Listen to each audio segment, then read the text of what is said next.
Sudden గా అనుకోకుండా జరిగినటువంటి ప్రమాదం కాదు.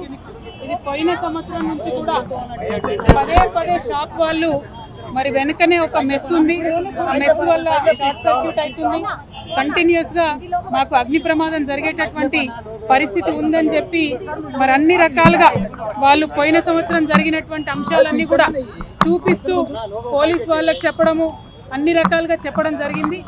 అయినప్పటికీ కూడా స్థానికంగా ఉన్నటువంటి మరి అధికారుల యొక్క నిర్లక్ష్యం, ఇది పోయిన సంవత్సరం జరిగినటువంటి లాస్ట్ మంత్ 3 months లో జరిగినటువంటి అంశాలను కూడా వారు చూపించడం జరిగింది.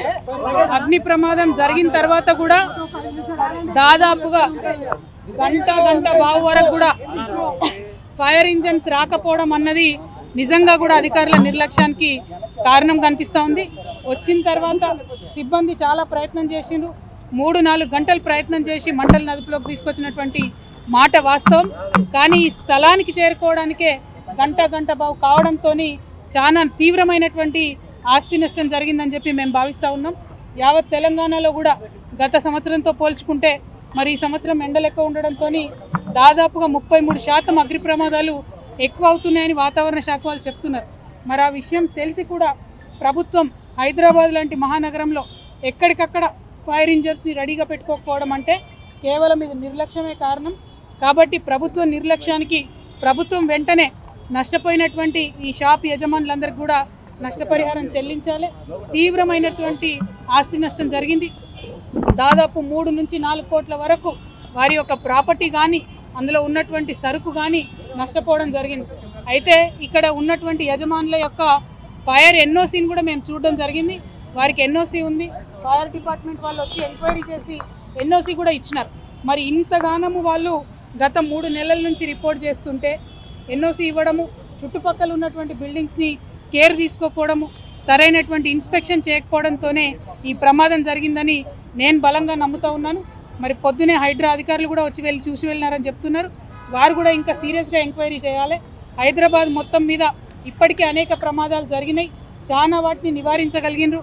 ఒక 1000 కోట్ల వరకు కూడా ఈ సంవత్సరం ఆస్తిని కాపాడగలిగినారు. కానీ ఎండలు, పర్యావరణం మారుతున్నటువంటి పరిస్థితుల్లో ఇంకా సీరియస్ కేర్ తీసుకోవాలి.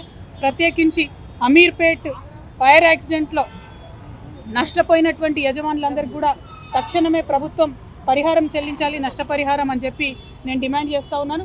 కరెక్ట్ ఎస్టిమేషన్ చేయాలి. మన అదృష్టం బాగుండి ప్రజలకు ఎటువంటి ప్రాణ నష్టం జరగలేదు, కానీ ఈ ప్రమాదం ఎప్పుడన్నా జరగవచ్చు. రాత్రిపూట వేరే చోట వర్కర్స్ ఉండే చోట జరగవచ్చు, అప్పుడు తీవ్రమైన పరిణామాలు ఉంటాయి. కాబట్టి ప్రభుత్వం వెంటనే మేల్కొనాలి, ఇటువంటి బిల్డింగ్స్ అన్నింటినీ కూడా చెక్ చేయాలి. మరి ముఖ్యమంత్రి గారే హోంమంత్రిగా ఉన్నారు, ఫైర్ డిపార్ట్మెంట్ కూడా వారి కిందనే ఉంటుంది. కాబట్టి ప్రత్యేకమైనటువంటి ఒక రివ్యూని కూడా ముఖ్యమంత్రి గారు చేపట్టాలి. ఏ జ్యూరిస్డిక్షన్లో ఫైర్ ఇంజిన్ ఎటు రావాలి, సిబ్బంది ఎటు పోవాలనేటటువంటి కన్ఫ్యూజన్ లేకుండా కూడా చేయాలి.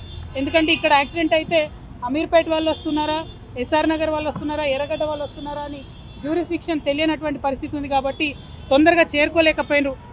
నడి హైదరాబాద్లో అమీర్పేట్ సెంటర్లో ఫైర్ డిపార్ట్మెంట్ వాళ్ళు రావడానికి గంట బావు పడితే మరి మనం ఎట్లా హైదరాబాద్ సిటీని కాపాడుకుంటామన్న విషయాన్ని కూడా ప్రభుత్వం ఆలోచన చేయాలి. యాక్సిడెంట్ అయిన 9 to 10 minutes లోపల ఖచ్చితంగా ఫైర్ ఇంజన్లు వచ్చే విధంగా హైదరాబాద్ అంతటా కూడా మనము చేసుకున్నప్పుడే ప్రజల యొక్క ఆస్తిని కాపాడగలుగుతామని కూడా తెలియజేస్తున్నాము. Thank you. జై తెలంగాణ. జై తెలంగాణ.